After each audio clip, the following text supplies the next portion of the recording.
you act exactly as you do in every other industry. You have, a trust and verify process and come in and make sure things are happening exactly as they say they're being happened.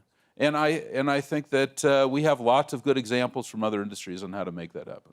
Rachel, how would you do it? Yeah, so I think the challenge for regulators, if you take this up a level and you look at what's happening, is that we're in this trust shift. So for a long time, trust existed in traditional institutions, and we're seeing how that's being eroded. And trust flowed in a very top-down, hierarchical fashion. There was a very linear relationship between the company and the consumer. And what's happening is that's being blown up in many ways, and we're seeing this distributed form of trust that now flows sideways directly to individuals, whether that's strangers, peers, colleagues, whatever it is. And this is a real challenge for regulators because a lot of regulation is designed for traditional institutions. It's designed to think in this top-down hierarchical way. So when you start looking and you talk to regulators and you're talking about how do you regulate a platform, how do you break up these network monopolies, the way regulators naturally think is, well, where is the center? Where is the center of accountability? And that's a real problem when you have millions, billions of users who are essentially the product. And so I think we're seeing this play out with Facebook this week when they said the users are now, they're the ones that rate the content, and there's been this backlash. But we have to ask ourselves what we want. Do we want Facebook to be the arbiter of truth? Do we want there to be a group of experts and regulators to decide what news is trustworthy, or do we want the users to decide? So I think that's the challenge, is that a lot of regulation is still stuck in this institutional mindset, and it hasn't yet adapted fast enough to these distributed networks and systems. Okay, so let me ask you this. Just go ahead, on one please. point on that, I think that there's no way that regulators are going to be able to keep up with the speed at which technology is changing. I think it's too much of an ask, and I think where the regulators can play a part is for accountability. I think that often the higher up you are in organizations, the less accountable you are. And my ask of regulators would be to be hard in their accountability so that a CEO knows that he or she's job is to know what's going on at the company, and if they don't and they get caught, they're out. Okay, I think that's what the regulator can do.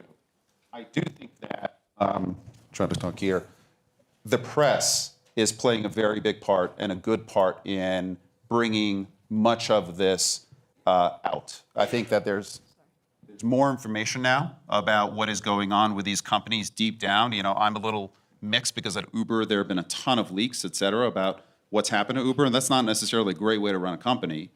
But if I step back, the leaks and the Susan Fowler exposure, et cetera, it not only started a real cultural change that was painful for Uber, but incredibly positive. Right. The leaks, et cetera, led Uber to finally understand that it had to make the changes that it is making as a company to break from the past and go forward as a company that does the right thing. And the press played a very, very big part in it. Right. So I'm hoping that the press can be a big part of the solution going forward. And I would just add, given building on the point about the pace of change and how do you have regulation that keeps up with the pace of change, there's one very strong example that's in place right now, and that's the EU Code of Conduct.